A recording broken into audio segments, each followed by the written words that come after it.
The map lights on my wife's SC430 stopped working last year, so naturally I figured the bulbs were bad. However, when I tried to replace one of the bulbs, the mount just broke off in my hand. I tried to remount it, but it wasn't stable and it seemed like it wasn't working reliably, and there was a bunch of corrosion on the back. So now I'm going to take another look at it. These lenses pop out reasonably easily. Sometimes you have to kind of pry at them from the back side, but they just pop out.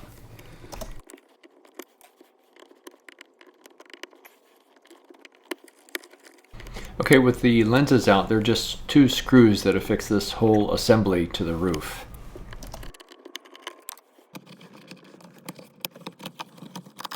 And here you can just see these kind of wedge tabs that hold that assembly up. So it's just a matter of prying them out. And then there's just this one connector. It can be a little fussy, but you just push on the tab with your thumb and then pull down. So let's take a minute to look at the schematic for this before we dive in. So in this schematic, this symbol in the bottom left is really just the car's battery. So that's what's providing 12 volts to this circuit. Then there are the two map lights, and they have each an individual switch, one for the driver and one for the passenger.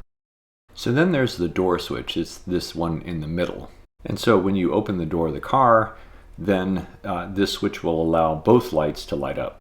So you might be wondering about these two symbols here. These are diodes. Just like the arrow on the symbol sort of implies, they only allow current to flow in one direction. They're here so that the door switch can turn on both lights, while the other two switches only turns on one light. So here's a close-up of what the original mount looks like. And then over here on the other side, I mentioned that part of it had fallen out. This piece and actually this other piece had fallen out before. You can see here that I tried to put in a screw to hold this other piece, but now I'm just going to abandon that. My goal now is just to replace the lights with these LED strips, and I'll now review how I did that. So here again is the back of the assembly, and you can see the positive and negative wires.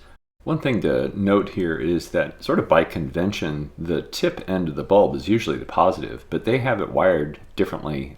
Here the tip of the bulb was actually wired to the ground. So why do I bring this up? Well, an incandescent bulb doesn't care which way the positive and negative voltages are applied to it, but an LED light does care. It is a diode, and so really the current only wants to flow in one direction. Okay, so let's talk about this LED light. I had these from a previous project, and so I wanted to repurpose them for this. So these are sometimes called torpedo bulbs. So the end caps are just soldered on with a little tiny blob to the contact on the board, the PCB.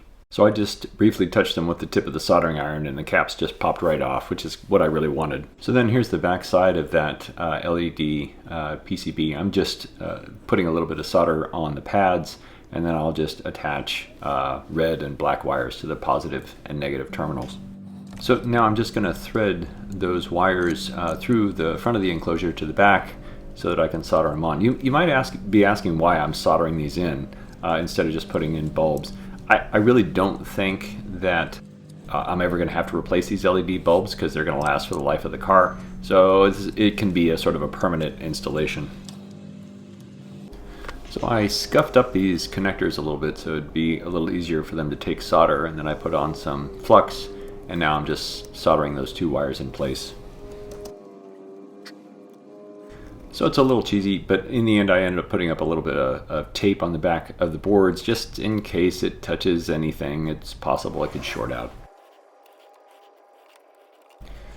Okay, now came time for a test. I was just going to plug it into the connector and then try out the two switches, and I'll be done, right?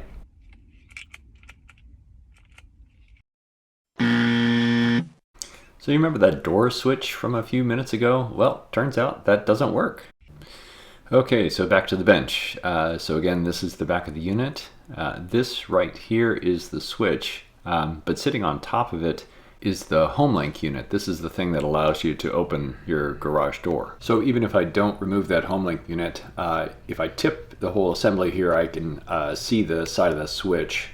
It's just two contacts, one that slides over the other, but there's a lot of crud in there, so I suspect that's preventing a good contact. So if we go back to the schematic, if you recall, this was the door switch, and you can see over here it connects to one of the controllers through a pin called the ILE. Then in another part of the factory service manual, you can see the wiring harness that connects the map light assembly with the passenger door controller, often called an ECU. The map light side of that connector is here, and the ECU side is here. In this line, you can see that the ILE pin is connected to a pin called CTE on the other end of the wiring harness. Don't ask me why they changed the name. Since we have access to this connector, we can use this CTY pin to check the connection through that cruddy door switch. So here I'm just going to put a lead into that CTY pin on the connector so I can test continuity into that switch. So I just confirmed that I have good continuity between this pin, which is actually the CTY pin, and this part of the switch.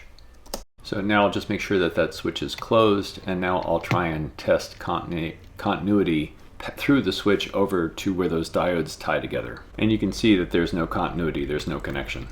So back on the diagram, I'm just checking for continuity between here and here. So to do more testing, I'm just going to have to move this home link module, and it just comes out with one screw. It's tucked under those wires, so it's a little hard to get out, but just by sort of fiddling with it, it comes out enough that I can get access to the switch.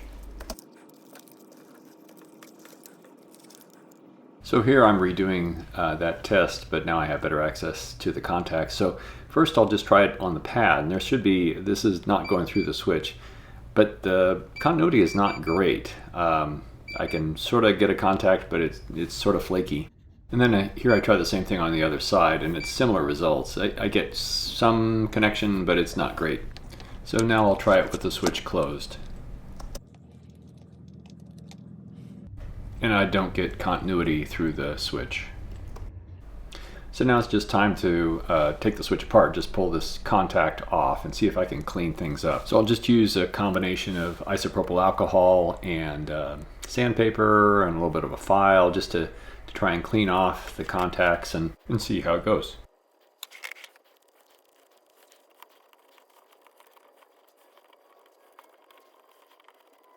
Okay, after all that, I show good contact to both pads.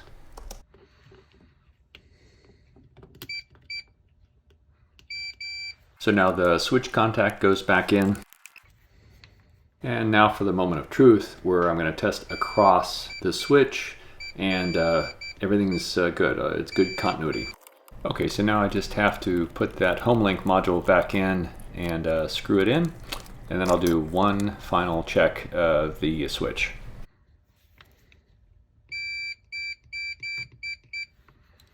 Okay, with the switch ohming out properly, then it's just a matter of plugging it back in, doing a quick check of the door switch, and then pushing it up into the roof, and then affixing the screws and the lenses. So this might be just a quirk of this particular module, but hopefully it helps you out, even if you don't drive the same car. Take care.